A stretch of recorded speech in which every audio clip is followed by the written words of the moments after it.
ఇళయరాజా గారికి almost first cinema Telugu. Telugu first. First cinema ఇదే. హ్మ్. ఒక మిగతా సాంగ్స్ అన్నీ ఒక Tamil, Telugu as it is tunes. 2 పాటలు వేరే ట్యూన్స్ పెట్టారు. తెలుగు సెపరేట్ చేసి. సెపరేట్. ఏం పాటలు? ఇది 'సాగర సంగమం' అనే పాట. హ్మ్. అండ్ ఇంకో బిట్ సాంగ్ ఏదో ఉంది. అది అయి 2 సెపరేట్‌గా సెపరేట్. తెలుగు కోసం చేశారు. తెలుగు కోసం చేసింది. హ్మ్. అంటే తమిళ్ చిన్న బిట్ సాంగ్ అది. అది ఫుల్ లెంగ్త్ సాంగ్ చేసి చేసిన సాంగ్. మొత్తం కన్యాకుమారి దగ్గర జ జరిగింది ఇది. హ్మ్. దీనికి నాన్నగారు వాళ్ళంతే అంటే ఆల్రెడీ 'శంకరాభరణం' ఒక సూపర్ హిట్ తర్వాత వచ్చే సినిమా. అవును. ఎక్స్‌పెక్టేషన్స్ చాలా హైగా ఉంటాయి. హ్మ్. సో, దాన్ని బ్రేక్ చేయడం కోసం ముందు నుంచి దానికి దీనికి సంబంధం ఇది అసలు పోల్చుకోవద్దు. అదొక జోనర్. ఇదొక సెపరేట్ జోనర్ ఇది. Love story, pure love story అని ముందు నుంచి అలాగా ఇంజెక్ట్ చేస్తూ అప్పుడు రిలీజ్ చేశారు ఇది. అంటే అది టోటల్ క్లాసికల్ మ్యూజిక్. అది ఆ! ఇంకో డిఫరెంట్ జానర్. ఇది love story. Love almost story.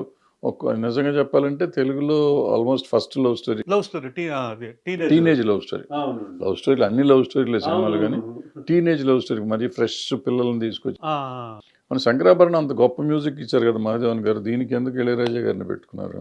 అంటే భారతీరాజా గారికి ఆయన వాళ్ళిద్దరూ కలిసే చేస్తున్నారు అన్ని సినిమాలు. స్టార్టింగ్ ఫ్రమ్ 16 వయదినిలే వాళ్ళిద్దరూ క్లోజ్ ఫ్రెండ్స్ మీకు తెలుసు కదా!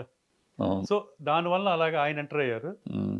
ఆయనతోటి ఇంక కంటిన్యూస్‌గా 4 సినిమాలు మనకి. కాదు మరి అట్లీస్ట్ సాగర్ సంగమం దానికంటే ఇది సాగర్ సంగమం వచ్చేటప్పటికి ఇళయరాజా గారే కదా! ఇళయరాజా గారు అప్పుడు మన విశ్వనాథ్ ఆయన మాధవన్ గారు ఇంకా ఫామ్‌లోనే ఉన్నారు కదా! ఆయన ఎందుకు ట్రై చేయలేదు? అంటే కొత్తదనం నాన్నగారికేమో కొంచెం ఇప్పుడు ఈయన ఇది లేటెస్ట్‌గా ట్యూన్స్ ఇయన్నీ రికార్డింగ్ ఏమో చాలా గొప్ప డిఫరెంట్‌గా ఉంటుంది. ఇయన్నీ అని మన 'సీతాకోకచిలుక' సినిమా టైంలో బాగా క్లోజ్ అయ్యారు ఇళయరాజా గారికి. సిరిమోగ్ గాని, శంకరాభరణానికి గాని అద్భుతమైన రికార్డింగ్ అద్భుతమైన అద్భుతం. అండ్ ఆయనకి నేషనల్ అవార్డ్ వచ్చింది. మాధవన్ గారు ఏం తక్కువ మ్యూజిక్ డైరెక్టర్ కాదు. నో తక్కువ డౌట్. నో చేయలేదు. డౌట్. ఫ్రెష్‌నెస్ కోసమే. ఒక ఫ్రెష్‌నెస్ కోసం పెట్టారు. విశ్వనాథ్ గారు వాళ్ళిద్దరి కాంబినేషన్ ఎలా ఉంటదని. హుహు. అది దానికి నేషనల్ అవార్డ్ వచ్చింది ఆయనకి ఫస్ట్ టైము. ఎవరు ఇళయరాజా గారికి ఆహ్, అప్పటికే 100 సినిమాల పైన తమిళ్‌లో చేశారు. అయినా ఫస్ట్ తెలుగు సినిమాకే నేషనల్ అవార్డ్ ఆయనకి. బాలసుబ్రహ్మణ్యం గారికి కూడా 'Shankarabharanam' first time. Second time ఇది 'సాగర్ సంగమం.' ఏ సాంగ్ అది? 'వేదం అణువణువు నాదం' ఆ పాటకి. దాని తర్వాత దాని తర్వాత 'సాగర్ సంగమం.' 'సీతాకోకచిలుక' తర్వాత 'సాగర్ సంగమం.' సాగర్ సంగమం అంటే ప్రసాద్‌లో బావి సెట్. ఆ! ఆ! ఆ! ఇక్కడ మన అరుణాచలం స్టూడియోలో ప్రసాద్ స్టూడియోలో వేశారు. కాదండి. అరుణాచలం స్టూడియోలో ఒక ఫ్లోర్ ఉండేది ఎనకాల. ఇల్లు సెట్ వేసినట్టు. ఇల్లు ముందు ఇదేమో ఎనకాల ఒక చిన్న సెట్ ఉండేది పాతది. హ్మ్. దాంట్లో యేసారు. లేదు నాకు గుర్తు దీంట్లో ప్రసాద్‌లో ఉన్నట్టు ఫుల్ ఫ్లోర్ సెట్ ఉట్టి బావి. బావి ఇది మన తోట తరణి గారు ఇదేశారు సెట్ అది. హ్మ్. అది కూడా బావి కూడా ఒక 15 ఫీట్ ఎంతో తవ్వి ఆ డెప్త్ కూడా కనబడడానికి ఇదంతా. అవును. ఆ సినిమా అట్లా చేశారు. హ్మ్. అన్ని నేషనల్ అవార్డ్స్ దాని ఇయన్నీ.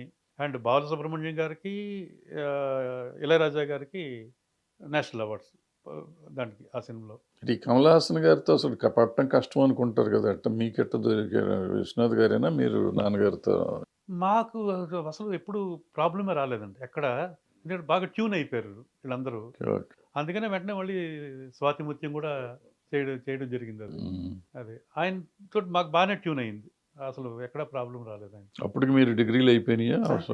డిగ్రీ. మీరు డిగ్రీ చేస్తున్నానండి అప్పుడే. ప్రొడక్షన్‌లోకి మీరు గాని, రాజా గాని రాజా ఇన్వాల్వ్ అయ్యాడు. నేను ఆర్టిస్ట్‌గా ఆ సినిమాలో 'స్వాతి ముత్యంలో' ఓహ్! అది కూడా యాక్సిడెంటల్‌గా హ్మ్. అసలు రాళ్ళపల్లి గారు చేయవలసిన క్యారెక్టర్ అది. హుహుహు. ఆయన ఇంకొక షూటింగ్‌కెళ్లారు. అక్కడి నుంచి మన మన మన డేట్స్ అప్పుడు కరెక్ట్‌గా కమల్ కాంబినేషన్ అప్పుడు ఆయన క్లాష్ వచ్చింది. ఓకే. సో, చాలా ట్రై చేశారు ఆయన గూడా. కుదరకపోతే విశ్వనాథ్ గారు నన్ను సడెన్‌గా నా పేరు చెప్పారు. హ్మ్. నాకు ఆశ్చర్యం అసలు టోటల్‌గా. అస్సలు ఎక్స్‌పెక్ట్ చేయలేదు అది. వెంటనే హెయిర్ కట్ అది చేసేసి దానికి ముందు 'సితారా'లోనే కొంచెం బెటర్ క్యారెక్టర్ చేశాను. అంతకుముందు 'సీతాకోకచిలుక'లో చేసిన 'సితారా'లో మంచి క్యారెక్టర్. చిలుక చిలుకలో ఫ్రెండ్స్‌లో. ఫ్రెండ్స్‌లో నలుగురు ఫ్రెండ్స్. హ్మ్. సో, అలాగే ఈ సినిమాలో ఆ క్యారెక్టర్ నేను చేశానది. హ్మ్. అది. అది విశ్వనాథ్ గారు చేయించారు అంతే. దాని తర్వాత 'స్వాతిముత్యం' తర్వాత 'సితార' ఇప్పుడు సితార్ వంశీ. వంశీ గారు. ఆయన ఆయన మన సినిమాలో ఎక్కువ డైరెక్షన్ డిపార్ట్మెంట్‌లో ఉన్నది. ఆయన. నాన్నగారికి బాగా కూడానే ఉండేవారు. బాగా టచ్. మా ఇంట్లో కూడా ఒక వన్ ఆఫ్ ది మెంబర్ అవును. వంశీ అన్నట్టుగానే ఉండేవారు. ఇప్పుడు ఈ సినిమాలు జరుగుతున్నప్పుడు ఓ- ఓ చాలా సంతోషమైన ఇన్సిడెంట్లు కానీ చాలా బ్యాడ్ ఇన్సిడెంట్లు కానీ అంటే ఫీలింగ్ వచ్చినాయి హ్మ్. మీకు తెలిసినవి అన్న ఉన్నాయి మీ నాన్నగారికి ఇట్లా ఎప్పుడన్నా భలే సంతోషం ఇచ్చి సంతోషం అంటే అన్ని సక్సెస్ఫుల్ కాబట్టి ప్రతిరోజు సంతోషం అదే అండి. కష్టం వచ్చిన రోజులు ఫస్ట్ నేషనల్ అవార్డ్ వచ్చినప్పుడు అసలు ఫుల్ ఆనందం అందరికీ. ఎందుకంటే ఫస్ట్ టైము ఒక గోల్డ్ ఇది టోటల్‌గా mass appeal and wholesome entertainment దీంట్లో కేటగిరీలో. సో, అదో పెద్ద మేజర్ ఆహ్, సంతోషం అందరికి. ఆనందం. ఆహ్, ఈ మేజర్ డ్రాబ్యాక్ ఇదంటే ఫెయిల్యూర్ ఆయన మా నాన్నగారు తట్టుకోలేదు. తట్టుకోలేకపోయారు అది. ఎందుకంటే ఆపద్ బాంధవుడు. చాలా తర్వాత అది తర్వాత లాస్ట్‌లో అంటే మధ్యలో అంతా ఇంక ఏం లేదండి. మొత్తం అన్నీ మాకు ఫుల్లు అన్నీ అంటే కష్టం అంటే మీకు శంకరాభరణం రిలీజ్కి కొంచెం కష్టం ఉండదు రిలీజ్‌కి చాలా కష్టమైంది. రిలీజ్కి చాలా కష్టపడ్డారు అప్పుడు. అప్పుడే కొంచెం ఇబ్బంది పడి అదే. ఆ తర్వాత ఎప్పుడు కష్టం అనేది లేదు ఇప్పుడు మంచి గ్లామర్ మీద వెళ్ళి అంతే అండి. వెరీ బిగినింగ్ 'సిరిసిరిమో' తీసినప్పుడైతే ఇండస్ట్రీలో కూడా జోక్‌గా మాట్లాడుకునేవారండి. ఏది ఈయన ఎవరినో తీసుకొని ఈయన్ని నమ్మి ఎవరో ప్రొడ్యూసర్లు వచ్చారు. వాళ్ళని నాగేశ్వరరావు ముంచేస్తాడు ముంచేస్తారు. ఎందుకంటే మిగిలితే సిరే మిగులుతాయి, లేకపోతే మువ్వలే మిగులుతాయండి అన్నట్టుగా ఇలాగా వెటకారంగా కూడా జరిగినాయండి ఇయన్నీ. సో, అయన్నీ ఓవర్‌కమ్ చేసుకుంటూ ఆయరమ్మ బంగారే కూడా అట్టాగే నవ్వారు అదే సత్యనారాయణ జానకి జానకి గారు ఇదేంటని. ముంచేస్తారు అవును. అలాగా అలాంటియన్నీ మధ్యలో ఏదో పంచ కళ్యాణ్ అనే సినిమా కూడా మీరు ఇన్వాల్వ్మెంట్ ఉన్నట్టుంది లేదు నాన్నగారు ఫ్రెండ్ చేశారు. గాడిద సినిమా ఆ! నాన్నగారు ఫ్రెండ్. ఆయన ఎవరు 'రామ్మోహన్ రావు' గారని ఓకే గుంటూరు. ఓ ఈయనకి సంబంధం లేదు లేదు.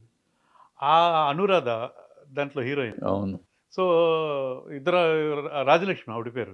అవును ఇది. అప్పుడు ఏడుది రాజలక్ష్మి, గాడిద రాజలక్ష్మి అనేవారు. ఆ సేమ్ టైంలో. అంటే ఆవిడనేమో శంకరాభరణం అవునవును ఓకే ఓకే సో మంది కదా అది కాదు. సో ఈ సినిమాలు అయిపోయినాక మళ్ళీ ఎంత గ్యాప్ వచ్చింది మీరు హీరోగా చేసినట్టున్నారుగా మధ్యలో అదే స్వరకల్పన. స్వరకల్పన అయితే ఎవరు వంశీ గారు వంశీ గారు. అది కూడా యాక్చువల్‌గా ఇంకొక హీరోది వేరే సబ్జెక్ట్. లాస్ట్ మినిట్‌లో ఆ హీరో నాకు కథ నచ్చలేదన్నాడు. రైట్స్ కొనేది మలయాళం రైట్స్ కొని మలయాళం సినిమా ఆ! కొని చేసిన సినిమా అది. అంతా అయిపోతుంది. ఇంకొక 10 డేస్‌లోనే ఎప్పుడో షూటింగ్‌కెళ్ళాలి. ఈ లోపల ఆయన నాకు నచ్చలేదు. దాంట్లో నాది ఒక గెస్ట్ క్యారెక్టర్. ఓకే మధ్యలో చచ్చిపోద్ది. మీ అబ్బాయిదే ఎక్కువ అంట కదా! నాదేం లేదంట కదా! అని. ఇలాగా పుకార్లు ఇయన్నీ వచ్చేసి ఆయన సినిమా డ్రాప్ అయిపోయింది. అది. సో, నాన్నగారు చెప్పేసారు నేను డ్రాప్ చేసేస్తాను సినిమా సారీ ఇదని. అప్పటికప్పుడు వంశీ గారు వీళ్ళందరూ అంటే ఇంకో కథ ఉంది నా దగ్గర. మిస్సమ్మ టైప్‌లో సబ్జెక్ట్ ఇది. మిస్సమ్మ బేస్ చేసుకొని చేసిన సబ్జెక్టు స్వరకల్పన. అది ఉంది. అది అయితే రాంబాబు కరెక్ట్‌గా ఉంటది. తనతోటే పిలిచేసారు. అప్పటికప్పుడు ఎవరు డేట్లు ఏదో చెయ్యాలి. అంటే మనం అనౌన్స్ చేసాం ఇయన్నీ అయింది. మంచి సబ్జెక్టే అన్నట్టుగా చేసింది. బట్ అది మిస్‌ఫైర్ అయింది. దానికి గంగయ్య అమరన్ గారు మ్యూజిక్. ఓ గంగయ్య అమరన్. ఫస్ట్ టైం ఆయన. రాజా గారు కాదు. అప్పుడు ఆయన రాజా గారు కొంచెం వేరే దీంట్లో బిజీ దీంట్లో కుదరలేదు. అమర్ అని తెలుగులో పేరు పెట్టి ఆయన మ్యూజిక్. బట్ అదొకటి కొంచెం మాకు బ్యాడ్ ఎక్స్‌పీరియన్స్ ఆ సినిమా.